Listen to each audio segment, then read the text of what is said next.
Roomy parentage. Irresponsible falconry. Homespun blockade. Bodily deliberation. Unsound anger. Antagonistic jamming. Languorous motivation. Infamous plasma. Closeted anatomy. Hallo ILO. Boa noite, Porto. We are so sorry we couldn't be there in person to present this award to Mr. John Cayley. But we do have a message to him from Rio, and I hope you don't mind listening in. Those of you who are familiar with John Cayley's work may recognize our opening lines as one of the 1021 poems of his monoclonal microphone from 2011. Those who are unfamiliar with this piece may wonder whether it really constitutes poetry at all. Doesn't it sound a bit like nonsense? It does, and it is. But it also isn't. This is precisely the point. It is both. The nonsense of these lines is the condition of their meaning. All of the 1021 poems of monoclonal microphone are computer-generated adjective-noun sequences that do not yet exist as far as Google Books is concerned in printed English. Well, they do now. And these sequences are poetic exactly for that reason, namely that they are not part of our ordinary use of language. The poetry of these random combinations lies in their potential to alienate, which is something that is expected from poetry, and that in the science of poetry is called literariness or poeticism. John's practice radicalizes this formalistic approach, focused on language rather than on content, by generating combinations that even the poet himself has never thought of, that alienate even him. It is the computer who thinks of those new word combinations, i.e. a non-human entity, presumably devoid of its own worldview, now offers us humans new ways to see the world. Crazy, isn't it? But what do we do with the language John has the computer generate? Does the line matter to us, knowing that it doesn't matter to the machine? Does a verse such as roomy parentage or irresponsible falconry make sense if we really try? Do these utterances about parentage that allows too much room and falconry that turns irresponsible amount to the cause and effect trajectory of a narrative? It is up to the human reader to assign meaning to these verses.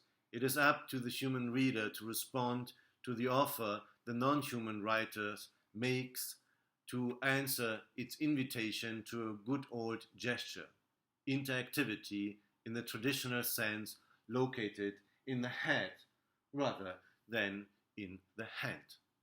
These somewhat obvious remarks about monoclonal microphone point to central aspects in John's work. It is language focused and it invites philosophical investigation. And this may be a good preliminary description of his work. Philosophical language, linguistic philosophy. The combination of technology and literature is a dangerous one. Too often it seduces programmers into delegating the work of text production to the computer and simply passing on the results to the audience. This is precisely the type of programmer cum artist that John Cayley is not. No. Rather than claiming authorship for computer-generated textual outputs, John authors larger conceptual frameworks. If John dabbles in nonsense, you can be sure he has mastered its grammar.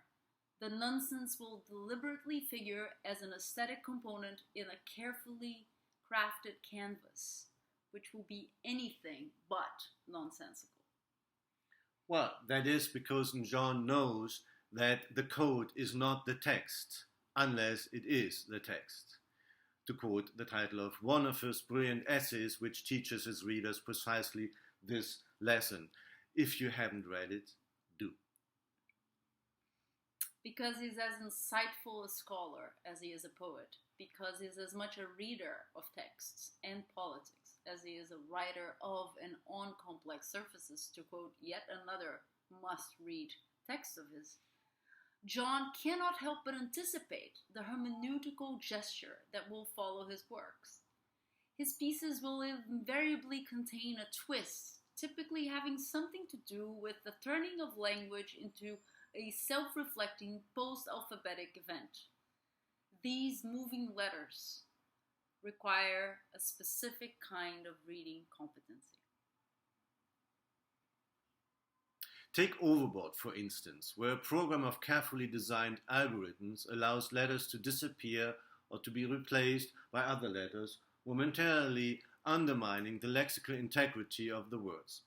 The poem about a man falling overboard during a storm continually drifts in and out of legibility and thus renders visually its own linguistic message.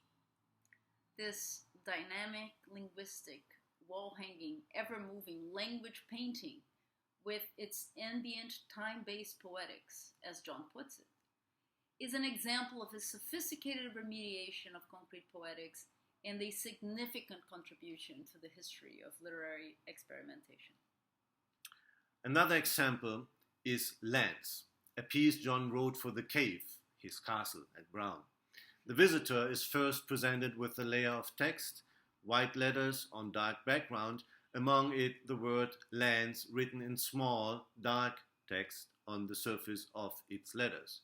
Moving closer to the word Lands gives the impression this smaller text exists behind the letters in an entirely different space to which Lands is a window or lens. The reader can eventually step through the word Lands or one of the letters into this other realm of text to find again the word Lands written in smaller text on its surface. As in any mise en abîme, the journey through the layers of text is infinitely recursive. In contrast to other media, however, in this case, it is up to the reader or viewer to terminate her journey. The symbolism here seems to be clear. Text becomes the surface for or window to another text, which may signify that the perception or understanding of one level of text yields to another deeper layer, which will then lead to an even deeper layer of understanding. However, a less optimistic reading understands this content, constant deferral in terms of Derrida's différance as endless deferral and difference, without the happy ending of an arrival at the destination or an origin. In this reading, the symbol of the lands takes on a different meaning.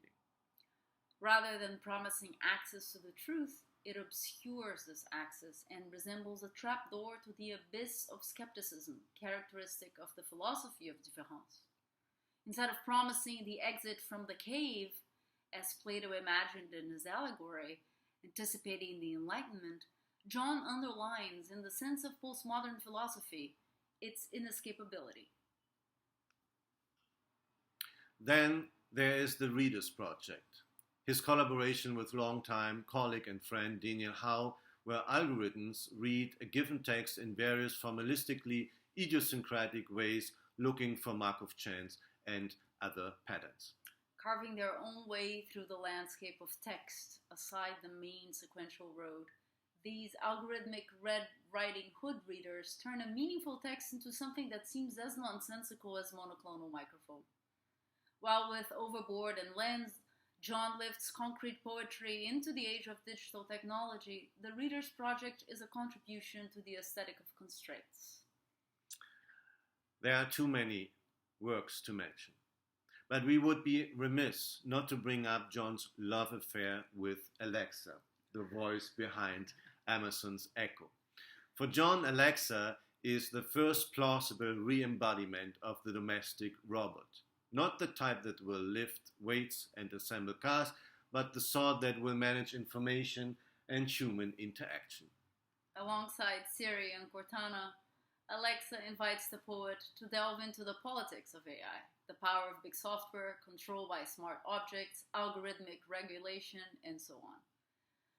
John is, of course, however, too sophisticated an artist to fall for facile art engagé. He knows all too well that the political lies in the form. In the form is as content in the listeners as in so many other works.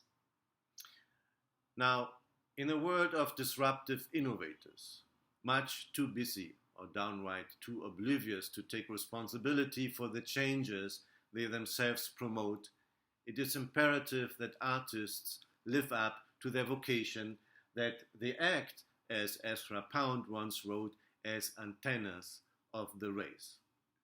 This is John Cayley. That is why he deservedly receives the first Marjorie Luesebrink Career Achievement Award this evening.